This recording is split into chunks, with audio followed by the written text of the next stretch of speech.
Indian cinematic universe को हो क्या गया है? क्यों ये फ़िल्में फ्लॉप होते जा रही हैं? क्यों हॉलीवुड की डीसी, मार्वल्स और जो वहाँ की यूनिवर्सेस मूवीज़ हैं, वो काफ़ी लोगों को पसंद आ रहा है। वहाँ कैप्टन अमेरिका से लेके टोनी स्टार की जुगलबंदी और हल्क और कैप्टन मार्वल के बीच के युद्ध को देख के लोग काफ़ी पसंद करते हैं। इंडियन सिनेमा में ऐसा नहीं हो रहा है।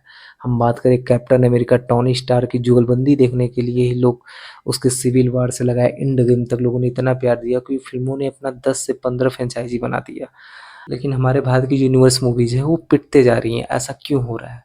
हाल ही में वायर ऑफ स्पाई यूनिवर्स से वार 2 आई, जहाँ पे बड़े-बड़े स्टार कास्ट के नाम आए थे, जूनियर एनटीआर और ऋतिक रोशन, लेकिन फिर भी वो फ़िल्म बुरी तरीके से फ्लॉप हो गई। अगर हम बात करें वायर ऑफ की स्पाई यूनिवर्स की, तो पहली फ़िल्म एक था टाइगर थी, जो फ़िल्म काफ़ी ब्लॉकबस्टर हुई थी, लेकिन उस टाइम पे उनका वो चाह नहीं था कि वो स्पाई यूनिवर्स बनाएँगे। लेकिन जब वो फ़िल्म पठान लाते हैं और एक स्पाई यूनिवर्स के टैग के साथ, कि उस फ़िल्म का जो क्रेज़ था उस टाइम पे, उस फ़िल्म वो पहली ऐसी फ़िल्म थी बॉलीवुड की जिसने इंडिया के हिंदी नेट कलेक्शन में 500 करोड़ को पार किया था, जिसने बाहुबली का रिकॉर्ड तोड़ा था और वो फ़िल्म उस टाइम की सबसे बड़ी ऑल टाइम ब्लॉकबस्टर मूवी बन गई थी। स्पाई यूनिवर्स की मजबूत नींव रख दी थी, लेकिन उसी के बाद फ़िल्म आती है टाइगर 3 स्पाई यूनिवर्स की, जो बुरी तरीके से पिट जाती है। जिसकी पिछली ही बात करें टाइगर की फ्रेंचाइज़ी की, तो एक था टाइगर ब्लॉकबस्टर था, तो टाइगर ज़िंदा है भी काफ़ी बड़ी हिट साबित हुई थी और वहीं टाइगर 3 एक बड़े बड़े बजट की फ़िल्म थी जिसे मनीष शर्मा ने डायरेक्ट किया था। लेकिन वहीं पे टाइगर 3 जो कि बड़े बजट की फ़िल्म थी, इसमें पठान का कैमियो भी था और ये भी बताया जाता है कि इस वायर ऑफ स्पाई यूनिवर्स की काफ़ी बड़ी मूवीज़ है, लेकिन वो भी फ्लॉप गई। फिर वार 2 आती, वो भी फ्लॉप गई। फिर ऐसे हम और यूनिवर्स की बात करते हैं, अगर हम चलते हैं रोहित शेट्टी की कॉप यूनिवर्स, जहाँ Singham, Singham return, Simmba, Sooryavanshi 4 franchise super hit देने के बाद वो 5वीं फ्रेंचाइज़ी उसी का यूनिवर्स बनाते हैं सिंघम अगेन, जिसमें वो सबको जोड़ के और भी नए-नए चेहरे लाते हैं, लेडी सिंघम और टाइगर श्रॉफ को जो उसमें जोड़ने वाले हैं, लेकिन वो फ़िल्म पूरी तरीके से ही फ्लॉप हो गई। ऐसा क्यों हो रहा है? और उसी रोहित शेट्टी ने एक और सिनेमैटिक यूनिवर्स एक्सपेरिमेंट किया था। उन्होंने गोलमाल की जो उनकी फ्रेंचाइज़ी थी, जो गोलमाल अगेन तक जितने भी उनके पार्ट आए, वो सारे ब्लॉकबस्टर थे, लेकिन वहीं उन्होंने सर्कस में भी गोलमाल को जोड़ा था लास्ट के टाइम पे। वो भी एक यूनिवर्स बनाने के चक्कर में, लेकिन वो भी फ़िल्म बुरी तरीके से पिट गई। फिर तो साउथ के यंगेस्ट डायरेक्टर लोकेश कंगराज, जिन्होंने पहली फ़िल्म कैथी, फिर उसके बाद विक्रम, जो दिमाग हिला दिए थे मास्टरपीस देकर, लेकिन वो भी उनका सिनेमैटिक यूनिवर्स लियो पे जाके टूट जाता है। लियो फ़िल्म एक एवरेज साबित होती है, भले ही वो फ़िल्म 600 करोड़ कमाई हो, लेकिन वो फ़िल्म लोगों को उतना पसंद नहीं आया था जितना विक्रम और कैथी पसंद आया था और उसमें उन्होंने रोलेक्स और भी कई सारी यूनिवर्स को जन्म दिया है। लेकिन वो फ़िल्म भी नहीं चली। कोई ऐसा हो रहा है कि 2-3 पार्ट आने के बाद चौथी, 5वें पार्ट में ही फ़िल्में ठप हो जा रही हैं।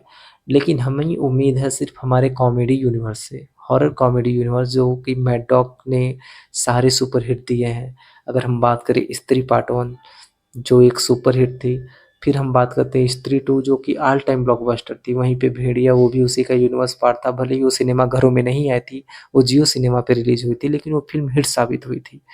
फिर आती है मुंजिया, वो भी एक छोटे बजट की फ़िल्म थी, लेकिन काफ़ी लोगों को अब आई है फ़िल्म थामा, जिसमें आयुष्मान खुराना है।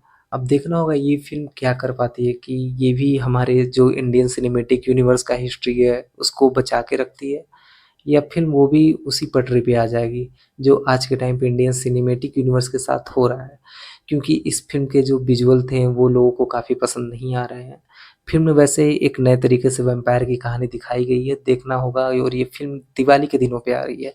तो अभी कुछ कहा नहीं जा सकता है, क्योंकि अभी फ़िल्म का ट्रेलर नहीं आया है। ट्रेलर देखने के बाद ही बताया जा सकता है कि क्या ये फ़िल्म इंडियन सिनेमैटिक यूनिवर्स की 5वीं ऐसी पार्ट होगी जो खड़ी रहेगी। मतलब स्त्री, स्त्री 2, भेड़िया, मुंजिया और 5वां है, और ये स्त्री यूनिवर्स की बहुत बड़ी पार्ट होने वाली है, क्योंकि इसके बाद शक्ति सालनी, महामुंजिया, महायुद्ध, द्वितीय युद्ध, कई सारे उसके पार्ट आने वाले हैं। सॉरी, मुझे पूरा नाम नहीं याद है, बट मैं बता दे रहा हूँ, मैं उसके फ़ोटोज़ बगल में अटैच कर दे रहा हूँ, जो उनके पार्ट आने वाले हैं।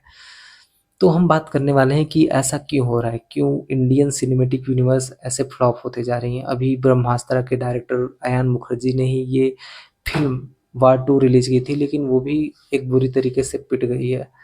अब देखना होगा कि ब्रह्मास्त्र जो पार्ट 2 आने वाला है, अभी भी उसके एक्टर्स को रिवील नहीं किया गया है, लेकिन वो भी ब्रह्मास्त्र जो पहली पार्ट थी, वो भले ही वीएफएक्स उसके काफ़ी अच्छे थे, लेकिन स्टोरी लाइन उसकी भी कोई ख़ास नहीं थी, कंटेंट उसका भी दमदार नहीं था। बिना कंटेंट के आज के कोई भी टाइम पे कोई भी फ़िल्में नहीं चल पा रही हैं। तो ऐसा क्यों हो रहा है? बात ये है कि जहाँ पे हमारे स्पाई यूनिवर्स हो या कोई भी बजट की बड़ी यूनिवर्स की मूवीज़ है, उस पे हम बजट ज़्यादा खर्चा कर रहे हैं, जहाँ पे 350 से 400 करोड़ की बजट रखा जा रहा है, लेकिन वहाँ पे हम बजट उस फ़िल्म के सीजीआई और उसके वीएफएक्स और उसकी स्टोरी और उसके कंटेंट पे ना खर्चा करके, हम उसके एक्टर के दामों पे खर्चा कर रहे हैं। ये सबसे बड़ा पॉइंट हो सकता है, और जहाँ पे हम वही बड़े-बड़े चेहरे लाके और उनके प्रोड्यूसर जो हैं बड़े-बड़े पैसे खर्चा करके लोगों को परोस रहे हैं, लेकिन पब्लिक अब उतनी बेवकूफ़ नहीं है कि इतने बड़े बजट की फ़िल्म को इस घटिया तरीके से अगर आप दिखाओगे तो कोई देखेगा। तो देखते हैं कि आने वाली थामा कैसी जाने वाली है। अभी थामा का ट्रेलर आया नहीं है, लेकिन ये फ़िल्म दिवाली के दिनों पे आने वाली है। और क्या ये हमारे इंडियन सिनेमा की सिनेमैटिक यूनिवर्स की नींव को बचा पाएगी कि नहीं बचा पाएगी? तो मिलते रहिए। अगर वीडियो आपको अच्छा लगे तो लाइक कीजिएगा, सब्सक्राइब कीजिएगा, लोगों के साथ शेयर कीजिएगा। मिलते हैं नए वीडियो में एक नए एनर्जी के साथ। जय हिंद।